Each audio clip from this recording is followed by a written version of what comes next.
Howdy folks, and welcome to the Bee's Knees. Today I'm going to be showing you guys the Tier 8 Premium Light Tank. The M41 90 is what I think, in my opinion, the best Tier 8 Premium Light Tank. And why do I say that? It's because it has like a nice 250 alpha damage gun. The penetration ain't too bad, I believe 190 standard. No, 182, a little bit lower. And 250 heat, which pretty much means if you do get tier 10 games with this tank, you won't really have like any issues. 250 heat will pretty much keep you in the clear for tier 10 games. Well, we're on Serene Coast, and a thing I tend to do a lot on Serene Coast, when I get this spawn obviously, works from the other spawn too, but like from this spawn works the best. I go to this position at the D7. It's super good because there's always a lot of tanks crossing very close to the lake. And when that happens, you get easy assist damage. You can already see that I got like 945 damage and 924 assist, right? A lot of easy assist damage. A lot of times you can catch tanks completely off guard and kill them right there on the spot. Very, very good position. Well, I guess nobody's gonna cross anymore, so I decided to relocate a bit and see if I can snipe the people coming from the other direction. They got a couple of tanks from there, and all we got is like a Batchet and an Aizu defending, so it would be about time for me to like start defending and doing something. I'm not a very big fan of pushing the 1-2 line straight away, unless I got a tank that has good, I'm not sure what EBR is trying to do, but yeah, unless I got a tank that has very good turret armor, right? And of course, if I notice that like a couple of teammates are coming that direction, because otherwise I won't. Speaking of equipment on this tank, I'm running vertical stabs, optics, and rammer, of course. I don't think I unlocked the dual setup yet, but when I do unlock it, I'm gonna have vertical stabs, rammer, and probably some hardening, you know, a bit of extra HP for the city maps where you don't need the view range. Pretty much goes without saying, right? Yeah, this is a super good position for defending your base, because you got like a very wide angle, like see who's pushing in, and you also most importantly got enough distance in between you and the enemy tanks to shoot them and fall back into cover, right? As you can see, like I'm, you know, shooting, I'm farming a bit so far. Nice assist damage, I'm doing pretty good. If you can finish escape set, there we go, perfect. Yeah, it's a super good position. Like, most of the times you don't even need to go on the 1-2 line if you're in the disadvantage. Ideally, it would be good to go, because like if you push that side fast with cooldown tanks, you have the advantage. You're gonna catch the enemy team off guard, because from this spawn we get to reach that position faster. I don't know why. And the enemy team has to travel a lot through lower ground, and if you can catch them there, it's golden. So, if you do have like the tank's advantage, it would be very good to push there. But if you don't, it's perfectly fine to defend from the base here too, right? The only thing you need to worry about is you might get flanked and tanks might come from behind here too. That's pretty much the only thing you might need to worry about when you're defending from the base. One thing I forgot to mention, this tank has the very nice high explosive shells, yeah? The 320 high explosive, 320 alpha and 102mm penetration, which can pretty much be devastating when you're shooting paper tanks. Like I've shot these two guys and both of them have no armor. 300 pop, yeah. They can absolutely be devastating against the light tanks. And I don't know, if you catch like a tier 8 light tank with this and like you shoot him 3 times, he's dead. So that's why I like it, big alpha. Another tier 8 light tank that I think would be like on the same page with this one, just as good, would be the LT432. I prefer this one because of the alpha purely, right? A lot of the times you can't spot, so you gotta do damage, so that's why. And contrary to what you guys might believe, I don't like the tier 8 EBR. I know some of you all are gonna say the tier 8 EBR is the best light. I don't think so. Yeah.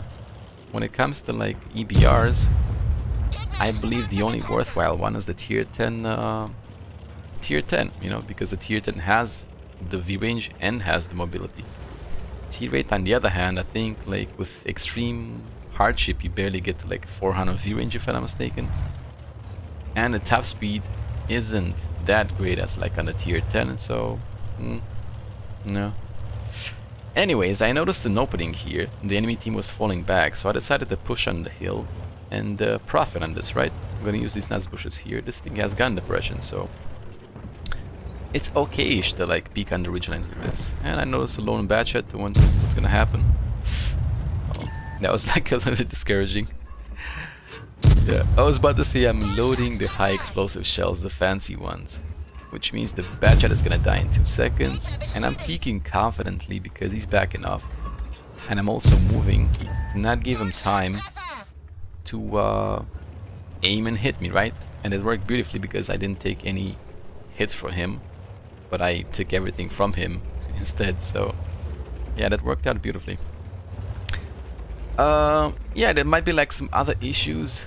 The ISO and the 704 haven't been spotted so far, so I've been trying to take a bit more precautionary measures here. I did want to go up the hill just to like see what's in the back. I backed off a bit because like I knocked over the tree just in case they got TDs in the back. I do want to push in. I just like would require some more information. That VZ being spotted there is a good sign. You know, if he's low HP. And there we go. The ISO and 704 have been spotted underwater. Which means it's time for me to go because the only tanks that could be around would be the LT, of course, and the Badger that's low HP, so pretty much no more danger for me to advance, right? You need to like think about these things and like analyze a bit when you're in a light tank, because you don't really have the health, you know. 1.1k HP, it's pretty low. You don't want to be like YOLOing in because you might die instantly. Right now, all I gotta do is push towards those guys, and I'm kinda assuming that the bad chat ran away by now, because I'm just not spotting him, right? If he was going to be somewhere, he would have been like behind me at those rocks. So I'm assuming the bad chat just like took off. He actually went for the VZ. I see. He died, and right now I gotta go and kill the 704. Possibly the 704 might be full HP. I loaded some heats though, because the 704 has some mean angles, and my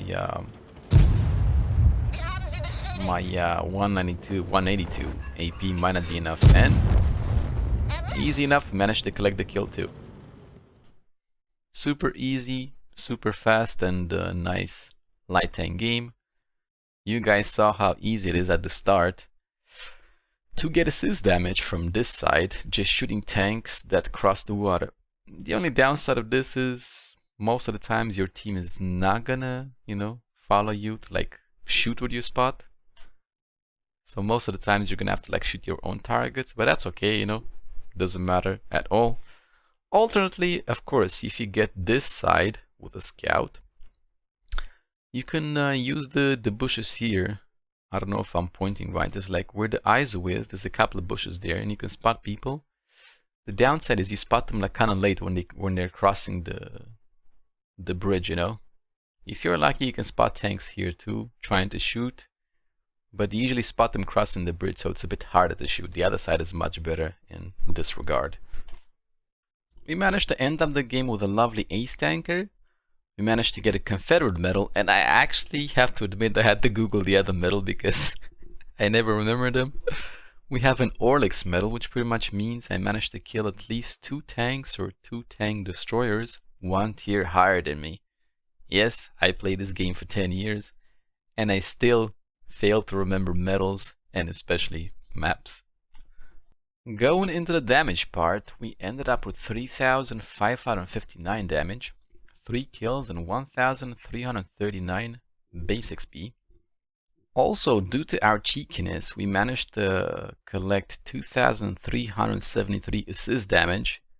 Just knowing like a couple of key spots on the map can net you nice assist. And in the end, we managed to finish the game with only 55k credits profit. Unfortunately, that's the downside of premium light tanks, right?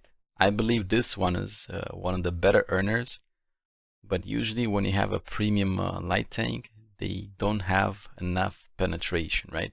Penetration is pretty low, so if you gotta shoot a little bit of gold ammo, of course I was running consumables too. No boosters this particular game. But anyways, that's the downside of premium light tanks. They don't have good penetration, and to be frank, spotting just doesn't really cut it enough for like making credits, right? So yeah, only 55k credits profit. Alrighty folks, that pretty much concludes the video of the day. Let me know in the comments below how do you feel about this tank, if you like it as much as I do, or maybe you don't, maybe you prefer an EBR. Don't forget to like and subscribe, and of course share the video with your friends to grow this bee's knees to astronomical levels. Until next time, see ya.